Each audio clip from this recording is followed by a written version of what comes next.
La séduction, elle commence à l'écrit. Et on n'est pas forcément naturellement tous doués pour séduire à l'écrit. Il y a des gens, ils sont très doués pour séduire à l'écrit, ils sont plutôt ce côté un peu littéraire, et ils ont ce côté, tiens, je vais écrire machin, je sais comment montrer les meilleures facettes de ma personnalité à l'écrit, je sais comment montrer que je suis drôle à l'écrit, je sais comment exciter un mec à l'écrit, je sais comment faire du mystère à l'écrit. Tout ça, c'est pas facile, ok ? C'est pas forcément facile, on n'est pas tous à égalité là-dedans. Il y a des mecs qui sont meilleurs que d'autres, il y a des nanas qui sont meilleurs que d'autres. Et ça, on peut le voir dès la conversation sur une application de rencontre, on peut voir déjà qui, un petit peu, entre guillemets, domine légèrement. Donc je vous ai dit tout à l'heure, il faut essayer d'être un petit peu à égalité, mais il y a toujours un petit avantage pour l'un ou pour l'autre, selon le moment. Peut-être que quand vous allez voir en vrai, il va peut-être un peu perdre ses moyens. Vous voyez ? Eh bien, dès les conversations, ça commence en fait. Il y a des petites choses qui passent et on ne résiste pas ou on ne répond pas. Tout à l'heure, au début de cette conférence, je vous ai dit oui, la nana qui a envoyé, le mec qui a envoyé le message à Nana, elle n'a pas bien interprété le message, elle n'a pas voulu répondre. Elle s'est dit non, je ne prends pas de risque, je ne réponds pas à son message. Oui, mais le mec vient de la punchliner. S'il la punchline et qu'elle ne répond pas, qu'est-ce qui va se passer ? Il y a une inégalité qui se crée. Donc c'est très important de répondre à ce genre de message. Si le mec, par exemple, vous dit, tiens, sur un site de rencontre, il vous dit ah tiens, en fait, tu fais quelle taille ? Et vous répondez 1m65. Ok ? Le mec te demande, ah, tu fais quelle taille ? Et vous répondez 1m65. Et le mec te répond, ah, mais t'es petite en fait. Qu'est-ce que vous pouvez répondre à ça ? Qui a une idée ? Je veux qu'on travaille ensemble pour trouver des idées, justement. Ça va vous permettre de voir, d'avoir une vision différente. Ah, mais t'es petite en fait. Je peux rattraper avec des talons. Ah, pardon ? Je peux rattraper avec des talons. Je peux rattraper avec des talons. T'es en train. Quand tu dis ça, c'est très intéressant.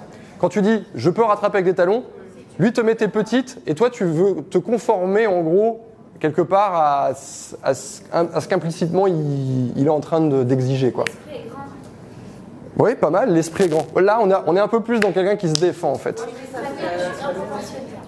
Ouais, pas mal. Mais en fait, si tu veux, il faut pas que tu t'excuses. Il faut pas que tu t'excuses pour être petite. En fait, ça commence par là. Le mec te dit, ah, t'es petite, en fait. Oui, moi je réponds aussi comme ça, je m'adapte à tous les cas. Un grand ou un petit, tout va bien pour moi en fait. Oui, mais non, ça c'est comme les gens qui disent, ouais, mais de toute façon, quand on est allongé, on voit pas la taille. Tu vois, c'est un peu genre, ouais, mais. Non, mais c'est vrai que quand on est femme petite, on n'a pas besoin d'un grand. En fait, il faut comprendre ce que le message sous-communique. Donc le mec te dit, t'es petite, en fait, ça sous-communique que par rapport à ce qu'il imaginait ou ce qu'il aime bien, en réalité, t'es petite. Et donc le mec, quelque part, il exprime son... C'est pas de la déception, mais il exprime c'est « Ah, t'es petite, en fait ». C'est un peu genre « Ah, comme ça ». Et en fait, vous, il faut attraper cette idée-là. Vous voyez ce qu'il y a derrière ? Vous attrapez cette idée-là et vous allez vous dire « Attends, attends ». C'est vraiment, vous devez répondre avec cette intention-là. Et donc, vous ne devez pas vous excuser, vous ne devez pas vous défendre. Parce que si vous faites ça, quelque part, vous validez son attaque. Oui, je suis peut-être petite, mais je suis super intelligente. Ouais, c'est un peu ça l'idée. Là, vous êtes en train de valider le fait que vous-même, vous vous trouvez petite. Donc en fait, les messages, ils disent plein de choses. Ils disent comment vous percevez. Donc le premier truc, c'est peut-être de lui répondre à ce message, c'est de lui dire « Moi, j'aurais répondu comme ça, un truc un peu cash, mais j'aime bien les réponses un peu cash parce que les mecs, ça les déstabilise. » C'est de lui répondre « C'est pas pour autant que tu vas me pécho. » Avec un petit smiley. En fait, c'est « je dose ». C'est-à-dire qu'en gros, vous n'êtes pas en train de vous défendre contre le fait que vous êtes petite. Une nana de 1m65, si elle considère qu'elle est petite et qu'elle est OK avec le fait d'être petite, ne dit-on pas tout ce qui est petit et mignon, on peut se dire voilà, je suis très satisfaite de ma taille. Mais si vous commencez à répondre en disant ouais, non, je suis pas petite, nanana, ou c'est quoi être petite, nanana, ça veut dire que quelque part, le mec, il a réussi à vous piquer, il a réussi à vous atteindre. Mais là, dans ma réponse, je suis purement dans le jeu. C'est pas pour autant que tu vas réussir à me pécho.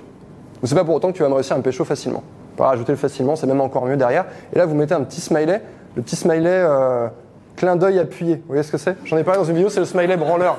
C'est celui-là là, qui fait ça. Là. Et avec le gros... Je le fais très mal. Ouais, le clin d'œil avec la bouche... Ouais, comme ça.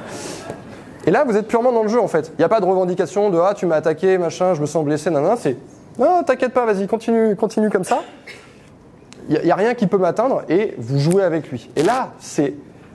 si vous voulez, en fait, vous avez correctement renvoyé la balle dans le sens où lui, son t'es petite en fait, c'était une petite pique, et vous avez répondu avec une pique un peu plus grosse. Lui, quand il va recevoir ce message, quelque part, il va peut-être ressentir l'envie de se défendre, ou il va peut-être être déstabilisé avec ça.